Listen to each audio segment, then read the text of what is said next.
This is Andy Burrell of Boxing Social in association with Betfred, and I'm joined by promoter Frank Warren. Frank, we're here in Birmingham. A great card, and we start from the top, work our way down, start off with Lerone Richards. Split decision victory over Lennox Clark. What was your thoughts on the fight and the result? I thought he won the fight by a couple of rounds. I thought Lennox was a tremendous competitor, especially the latter stages in the last round. Fought his heart out. But I thought that the cleaner work and the cleaner shots and the more competent boxing was coming from Lerone, and he deserved it. Early doors as of yet, but obviously Lerone picking up the British and Commonwealth titles, unifying them, I should say. What's the plans for him for 2020? Well, we'll get him out again, and we want to just keep stepping him up. Who knows, maybe make a rematch. And the shock result of the night, Casemiro stopping Zolano Tete early on in their fight. What was your thoughts on that one? Well, it was a shock. I really fancied Zolani to win the fight, but he got clipped. With a shot, and he just never got over it. It completely took the fight out of him. It was a tremendous punch he got caught with, and you've got to take your hat off to Casemiro. He done a fantastic job. Was it just a matter of he just got caught by that one punch which he couldn't recover from, or do you think it was at all maybe in the back of Zolani's mind he knew about what was lined up for next year if he was successful tonight? It may have been a bit of both, but irrespective of that, you can't. I don't want to take nothing away from the winner. He did what he had to do, and he absolutely. It was a stunning shot. He caught him with a tremendous punch. And Sam Maxwell and Anthony Cacace both successful tonight. Just talking about their victories as well, Frank. Well, I thought Cacace Sam had his eye was closed. And I don't want to take anything away from Cacace, but it was an absorbing fight, but it was a bit messy at times between the two of them. But he did enough to win the fight, and he deserved the win.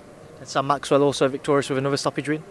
He did, and he done well, didn't he? He's, it was good, and the young lad he was in with, I thought he showed tremendous heart, and hopefully he'll come again. But I thought Sam done a tremendous job, and he's a big puncher. When he lets those shots go, that's the difference.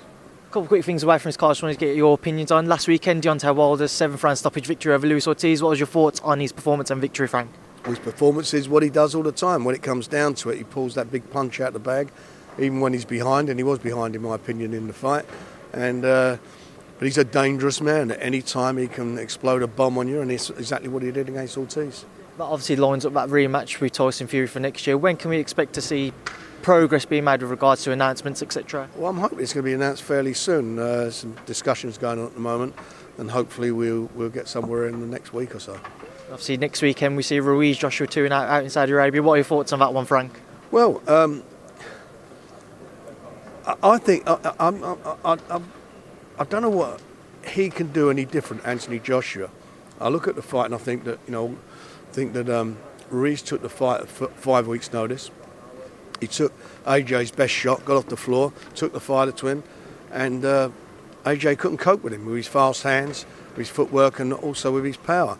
And I don't know what else he can do, or what he can bring, or what changes he can make to reverse the decision. So I edge towards Ruiz beating him again. Final question. If Ruiz was successful, knowing Deontay was successful last weekend, is there any worries at all that with both being signed to Al-Haim and PBC, they may look to make a undisputed fight there? The fight's signed. That's not going to happen. Well, Frank Warren, I appreciate it. I know you're a busy man, so thanks for speaking to myself on Boxing Social. It's a pleasure.